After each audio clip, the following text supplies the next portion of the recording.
Today's morning devotional. A decided reformation needed.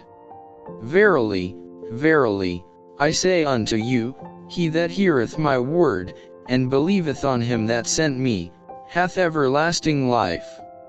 John chapter 5 verse 24. Just as long as you allow pride to dwell in your hearts, so long will you lack power in your work. For years a wrong spirit has been cherished, a spirit of pride, a desire for preeminence. In this Satan is served, and God is dishonored. The Lord calls for a decided reformation. Let a truly reconverted soul renew his covenant with God, and God will renew his covenant with him. Let angels and men see that there is forgiveness of sin with God.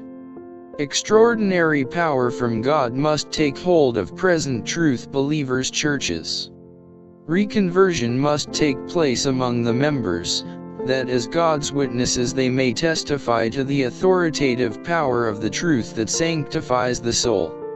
Renewed, purified, sanctified, the church must be, else the wrath of God will fall upon them with much greater power than upon those who have never professed to be saints. Those who are sanctified through the truth will show that the truth has worked a reformation in their lives, that it is preparing them for translation into the heavenly world. But as long as pride and envy and evil surmising predominate in the life, Christ does not rule in the heart. His love is not in the soul.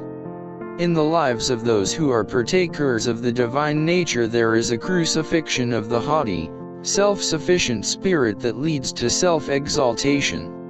In its place the Spirit of Christ abides, and in the life the fruits of the Spirit appear. Having the mind of Christ, his followers reveal the graces of his character. Nothing short of this will make men acceptable to God. Nothing short of this will give them the pure, holy character that those must have who are admitted to heaven. As soon as a man puts on Christ, an evidence of the change wrought in him is seen in spirit and word and act. A heavenly atmosphere surrounds his soul, for Christ is abiding within. Verily, verily, I say unto you, Christ declared, he that believeth on me hath everlasting life. John chapter 6 verse 47. Oh, how few there are who reveal in their lives the principles of this life.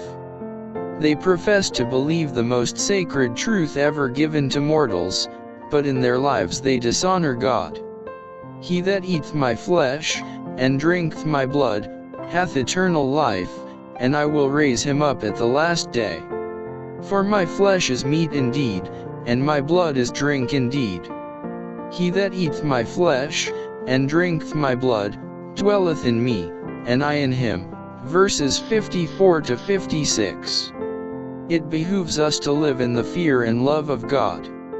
God is supreme, and he cooperates with those who represent Christ in life and character, those who are kind, thoughtful, self-denying, and self-sacrificing.